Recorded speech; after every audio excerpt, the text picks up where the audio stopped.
Hiya folks, I thought I'd do this one. I had an email request from a chap in Austria asking if I could do a video before I put the cab on of the 1200 and a bit of a talk of what, how and why and where it works and transmissions, etc. So I thought I'd give it a go.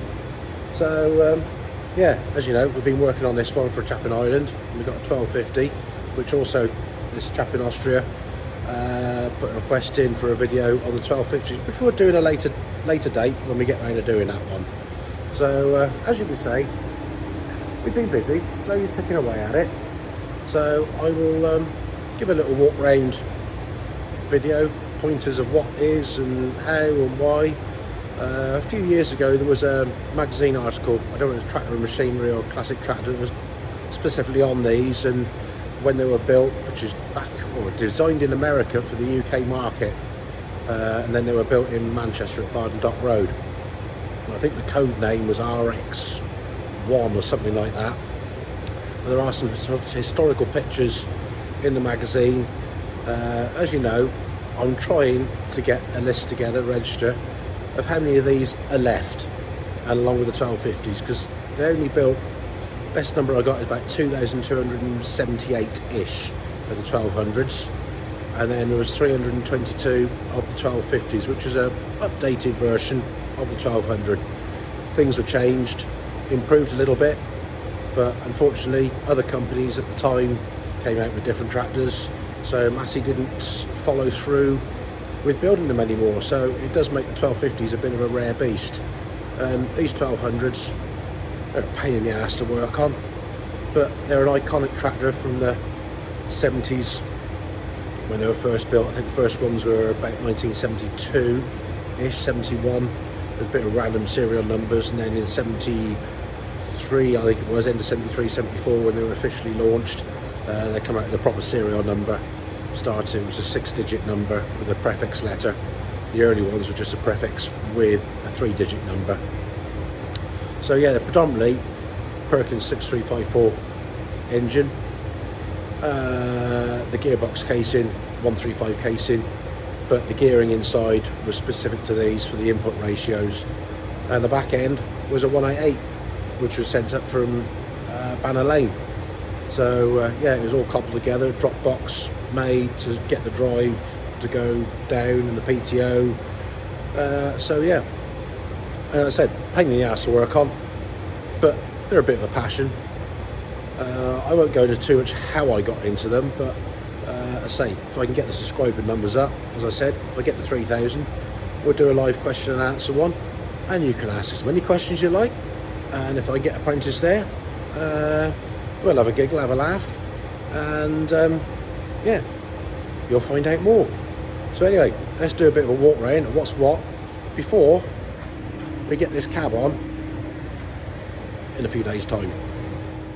So starting at the front, well, horse's collar, great big lump of steel, and then we got the Perkins 6354.1 engine, pretty well bomb proof. I say this one is not the original no, it is the original engine, but I think the customer changed the shaft because the tacho drive should be fed off of that. So yeah, pretty, yeah, bomb proof engine, fitted into a lot of stuff over the years. You can still get parts for it. Obviously none of these came out as a turbo version from the factory, but it was an aftermarket fit that dealers put on turboed. So yeah, the frame, the chassis, great big lump of steel. I think Massey were sort of getting into doing CNC numerical folding, drilling, etc. But yeah, it's just lumped in there. Nice. This is when metal was metal, you know, not like the stuff now which is throw away, last 10 years in the bin. Yeah, probably came out at 16.934 tyres. Nice big chunky treads.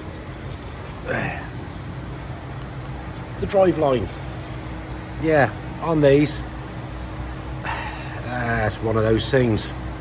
It does the job, but unless you set it up right, and if you have to change the belt, you've got to unbolt the engine and move it, because this drive shaft here is mounted on 6 rubber bushes either end, and the only way to get the belts in is to unbolt that, move the engine to get the belts on. So hence why I've seen it on other ones, when you're doing the job you put some spare belts in, because if one goes it's easy-ish to change. Gearbox, let's say same as a 135 casing, but inside you've got multi-power, high-low, first, second, third and reverse. Now on these it's all down to these gears here, this input ratio. Clutch pack is pretty well the same as most things, but those gears very specific to this, for the ratios, for the wheels and everything.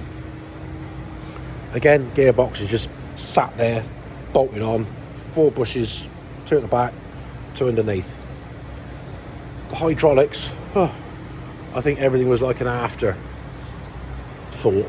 Oh, we'll put the pumps here. Say the only Achilles heel of this is the setup of this lot. You've got a nice straight drive through here, but then the pumps are just shoehorned down in the corners. So the actual angles of these belts is not straight across, it's down. Which, yeah, unless things are bolted tight, it'll wear. And if you don't maintain it, I mean, these bushes in here, yeah, they're not cheap, and you need 12 of them. The pulley in the shaft here is just a pulley sat on the shaft, which I now have them made because you can't get them from Massey because they don't make them anymore, like a lot of things. Again, the pumps, I buy replacements now, but yeah, the hydraulic hoses, it's just a spider's web. It's like, oh, we'll put this here, we'll put that there, we'll just run a hose to it. So it's, everything is everywhere. And if you have to do a clutch in one of these with a cab on, that's hard work, because you are knelt on this, hanging over the front. You've got to unbolt everything, lift it up, get all the pumps out the way to get the clutch out. And that's no light piece of metal to get that out.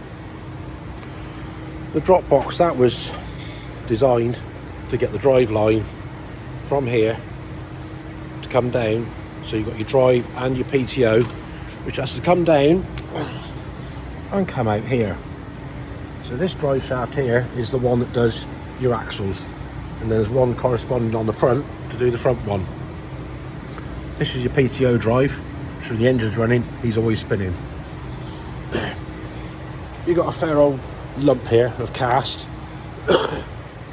which allows you steering left and right, and it oscillates on there to allow that movement, which it goes over a fair angle. Obviously you've got hoses here for your diff lock, your brakes. You've got your hydraulic lines here for your spool valves, which run all the way to the back. Again, the back chassis here, another great big lump of steel. Again, steel when steel was proper metal. Down in there, let's say the back end, 188 predominantly, but they had to overcome the brakes, because obviously you couldn't have your pedals and linkage like a normal tractor. So we got a slave cylinder on each trumpet, which is operated hydraulically, brake fluid. So you got 4 brake cylinders and 1 master cylinder on the cab, which then, if everything is set up right, you should have equal braking. But on the early ones, they were dry brakes, which weren't the best. If you had an oil seal go in there and the brakes got contaminated, you didn't have any brakes, full stop. They were also a bit hit and miss for, one wheel might lock, the other one might not, but again, that comes down to setting up on each individual wheel, which you have to do by jacking up an axle, spinning the wheel, tightening the rod up so you can't turn it, then slacking it off 6 flaps, which is 1 turn of the nut. Theoretically, you should then have pretty well matched brakes, theoretically. Yeah, they had an assister ram here to help with the... I'll just drop the spanner. Assister ram here, which was plumbed in off of the main lift one inside, with a fair bit of yeah, it is flat metal box, flat metal linked up to the top of the lift arms to give the extra lift capacity strength for nice big ploughs. But these tractors, when they were doing field work, the balanced setup of these, which is about 75% on the front, 25% on the back. So when you have an implement on the back, it was pretty well equally matched, and the traction and pulling power was phenomenal. I remember a few years ago, one of my 1200s I got a equivalent to a chisel plough, a Massey 24, and I had a friend with a 7810, and he had a Massey 24 chisel plough on the back. And we're out in a stubble field having a play, and I was just driving through thinking, am I actually pulling anything? It was just purring along. So they have got a good bit of, you know, when they're set up and you've got the weight distribution, they do pull well. Steering, again, it can be a hit and miss. If you're on the road, you just got to go slow and steady. Likewise with braking, just slow and steady, because it can be a bit hit and miss. The PTO on this is 1000 drive, not 540. They did do a reduction drop box that can be fitted on the back here. I've seen a few for sale, which would allow you to go from 1000 to an output of 540. I say, seen a few for sale. They should make strong money these days, probably £800–900,000. Anyway, electrics. You had a battery tray here. Should be 2 batteries in there. Then your steering, 1 big ram down in there. Now to get this ram out when everything's on, not a 5-minute job, because you can't come over this way, because when the cab's on, there is just no way you're going to get in there. And even coming up from underneath, trying to get to these fittings, to get the hoses off, get that big bolt out there, get that one out there, and get the ram out. I've done it, and it's, yeah, you get covered in oil. It's doable, but they say these are a pain in the ass to work on. Your handbrake, that's the lever there that comes up from your lever in your cab, and it's mechanical, just on the front axle. So this overrides the hydraulic slave cylinder side of it and just pulls the brakes on manual. So your handbrake, you're just locking on the front wheels. Obviously, as you may know, multi-power gearbox. High range, engine braking. Low range, you'll be off, gone. So you've got to have your wits about you. But as you can see, it's just hoses everywhere. You've got your spool valve mounted down here inside of the chassis. Obviously rods go up into the cab to your levers. But again, to work on this stuff when the cab's on, oh, hard work. The pump this side, this one does your steering and the multi-power, which on the 1250s they changed it. This pump just did the steering. The pump that side on these 1200s does your auxiliary hydraulics, and that's it. So that's these 4 lines here under the spool valve. Your oil for the steering is from the gearbox. You've got 1 big filter there. It takes it at the bottom of the drop box, sucks it up there, into the pump, goes round. There's 2 valves down in there, buried. Again, if you have to do anything, pain in the ass to get to. So ill thought out, and with pipes everywhere, it's just hard work. So yeah, the power goes in, you've got a priority valve, and then priority valve and another valve for your steering. So if everything works all right, it should work. But with all these things, time, age, things start to give up. So you're not going to do a full day's work in these anymore. They're more of a play tractor, pension fund, iconic. So having worked on these for, it's getting on 10 years now. yeah, as I said, they're a passion, pain in the ass, but they're enjoyable. It's nice to keep the history, because once the history's gone, it's gone. And you look at some of the new stuff these days, it ain't going to be around in 40 years time. Too many computers, electrics, it's just a nightmare. You can't fix it unless you plug a computer in. These, hammer, spanner, give it a beat, hope for the best, it'll run. But as always, getting parts for these, not easy now. Some of the gearbox bits, you'll be lucky. But I say, I do try and make as much as I can for these and supply to everybody. Australia, Tasmania, Canada, all over Europe, Northern Europe, Switzerland, Germany, you name it, I've probably sent it somewhere with inquiries from, well, they keep coming in. The electrics on these, again, just 12 volt system, pretty basic. You've got your side lights, main lights, work lights, windscreen wiper, horn, on off, simple. It works.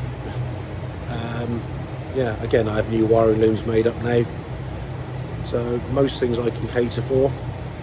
Most things, not everything, but I do try. Let's say you've got the standard wheels, which like on all old tractors, you can adjust the offset on these, on the rims, turn them in out, turn them out, have a wide track setting. A lot of people had things fitted on for dual wheels. These have got the lugs on there on the fronts. What more can I say? Ask the questions. Drop me an answer, you know, tell me. But yeah, it's all pretty basic stuff. Radiator there. Say things were changed. 1250, bigger radiator, slightly bigger fan. Later engine, which is a .4 on 1250s. Again, I'll do a video on that when I get around to put the next one back together. Engine mounts here. I have all these made now. Same with the cab mounts and the gearbox mounts. Yeah, the pulleys and shafts, and I probably said I have those made now. But it would be nice to get this one done, and the cab on, and looking back to what it should be. You know, I can still get the bearings that go in these, for the steering, most things. We've got a pile of bits down here, ready for a customer. I have new pulleys made up as pumps. That's those horrible little expensive bushes for the dry shaft. I've got some of those left in stock. Yeah, the link arms, good beefy stuff. Drawbar, it was just a drawbar. I have seen one that's had a picker pitch fitted to it, which I could probably go and get a picture of that because it's not too far away from here. But say when we do these, we literally take the whole lot apart, go through everything, PTO clutch, pump, have it all out.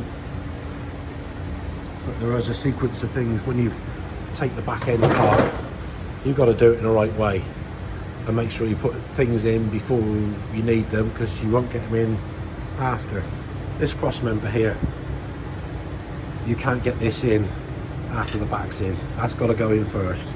There's just no way you'll get it in there unless you start butchering some of the metal work, which is no point. You have diff lock on here, which is a valve down there. There's one on the front axle, again hydraulically operated.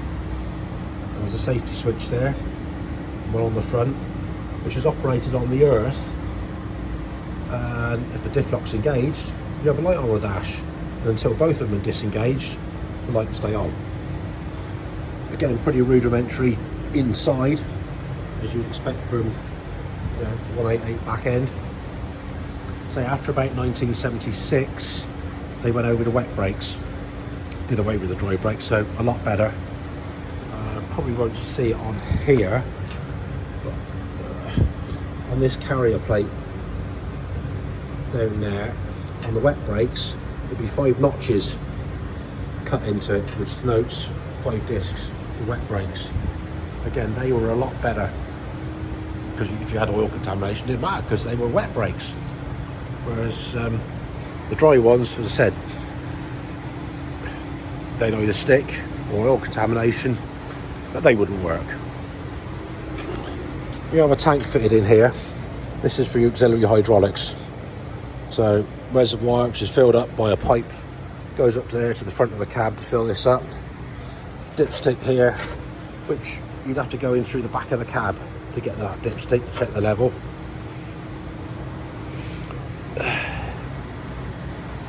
So yeah, if you've got any questions, drop me a message, ask me. I don't know what else to say about this now.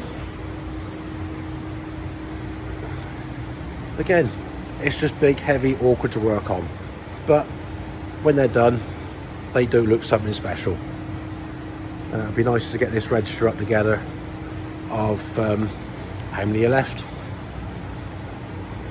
So you've got the oil cooler there, which is all done on the return with the steering and the multi-power. But as you can see, getting down in here, that's filter housing there, which is for your auxiliary hydraulics. And then you've got all the valve blocks buried in there. Let's see if I can get underneath and you have a better look. Oh. There we go, 2 valves there. That back one there is your one for your steering, which is fed from the other one, which does your multi-power. I'm going to say the 1250, totally separate.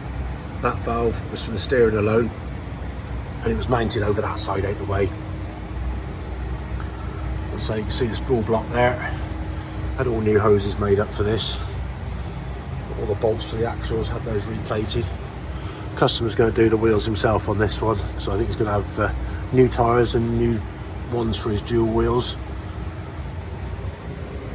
Yeah, it's all it's good strong metal. I say the later axles, these lugs on here were longer. Let's say we've had this one all apart, been through it, done the brakes, everything. We've had the engine running, so we know he works. So we've got let's say get this pipe work finished off, then we get the cab on, and it'll be looking like it should be. But yeah, that's part of the new wiring loom. The only bits you can't get are these plastic parts here, so if you need one, as long as I can get these bits from you, we can have new looms made up, which my man does a very nice job of. They're all cloth bound, all the bits there. I say there's relays that go in here for the starter and the brakes, well, the brake light, and again, brake light switch. If you got to do anything with that, good luck, because that's buried down somewhere. Where is it? I can't see it now. No, it's in under there. There it is. No brake light. That's the switch in there. Job to get your hand in there. I can't get my hand in there, but I've still got 2 wires to put on that. So yeah, that's about it on the 1200. I might have missed something. I don't know. Like all these things, I look at stuff. How was it made? Can I make it? Do I know somebody who can reproduce it? And over the years, I've got, you know, a wealth of people I can call on for parts. Some local. I try to use as many local companies as I can, and you know, one in Wales, I just go and drop the bits in. Here, make this tone. And I've got other companies, say the rubber bushes and that. I spent the time investing in making the tooling, or having the tooling made. Local company that does the moulding for the bushes, cab mounts, engine mounts, gearbox mounts. So yeah, because say the old ones were rubber and you got the oil on them, they just deteriorated and perished. So yeah, we have those made up now. So there's plenty of parts here. I say if I've got to make something, rather than making a pair, I'll make half a dozen pairs, because it's just a bit more time efficient to then have some on stock ready for anybody who wants them. So that is the 1200 before the cab goes on. I'll probably miss some information. I can't remember everything, but until I get to it, then I'll remember it. So yeah, 1200 going back together. So we have the cab here, again an early one, white roof, which denotes dry brakes. I say 76, they changed it to wet brakes and it went to a silver roof. I make new ones of these. Again, pain in the ass to make. Get all the new window rubbers to go in there. I made new doors. We do our best in the cab. Make all new cab lining in here. Again, the 1250s, that was all heat embossed, but the ladies next door for the 1250s, they recreate it as best as they can with stitched emblems. And in the door here, 1250 had MF in it, so they've made a couple of those. Yeah, we go through. We can get replacement blower motors. Bit of fettling, they'll fit. Fortunately, these work. We've managed to save these switches because you can't get these. Same as the 500 series, I think, but you'd be lucky to find them. So if we can get them working, we get them working. So again, dashboard, we go through that, strip it apart, everything's painted, make sure everything works as best as it can. Sometimes, say, indicator switch there, that had had it a bit inside of broken, so that's an aftermarket one on there, but it'll do the job, it works.